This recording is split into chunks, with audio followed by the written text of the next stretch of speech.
নামাজে দাঁড়ালে মাথায় অনেক উল্টাপাল্টা বাজে চিন্তা আসে, যা অন্য সময় মনে পড়ে না। নামাজে মনে স্থির করতে পারি না। অনেক সময় মনে হয় আমার ভেতরেই কোনো এক অস্তিত্ব আমাকে নামাজে মনোযোগী হতে দেয় না।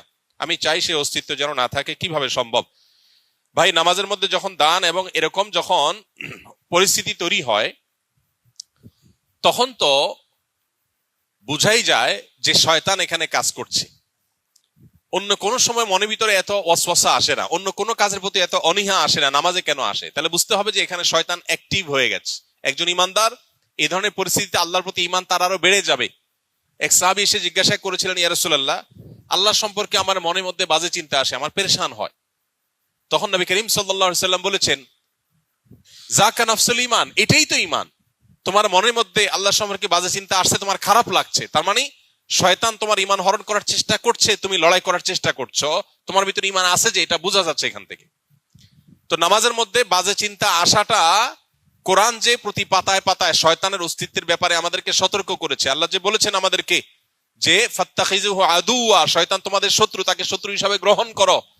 আল্লাহ যে বলেছেন আদু মুবিন, সুস্পষ্ট শত্রু, যার শত্রুতা আমরা অনুভব করতে পারি, নামাজে দাঁড়ালে টের পাই যে সে অ্যাক্টিভ হয়ে গেছে, কাজ শুরু করে দিস। তাহলে আল্লাহর প্রতি ঈমান আরো বেড়ে যাবে এবং শত্রুতা থেকে বাঁচার জন্য আল্লাহর কাছে আশ্রয় আরো বেশি মনে মনে কামনা করব।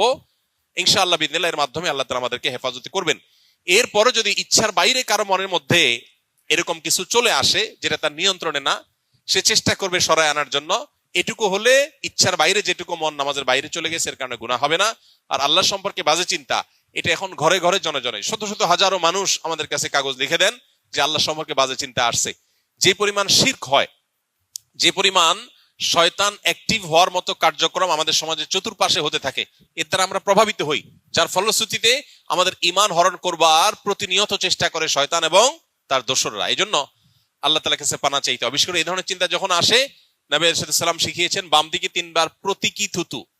প্রতীকী থুতু মানে সুইয়ের আগার মতো, ফোঁটা মতো এরকম থুতু 3 বার বাম দিকে ফেলা, এবং সেই সাথে আউযু বিল্লাহি মিনাশ শাইতানির রাজিম, শয়তান থেকে আল্লাহর পানা চাওয়া, এবং আমানতু বিল্লাহি ওয়া রাসূলিহি, এভাবে পাঠ করা। এগুলোর মাধ্যমে ইনশাআল্লাহ শয়তানের ওয়াসওয়াসা থেকে মুক্তি লাভ করা যাবে।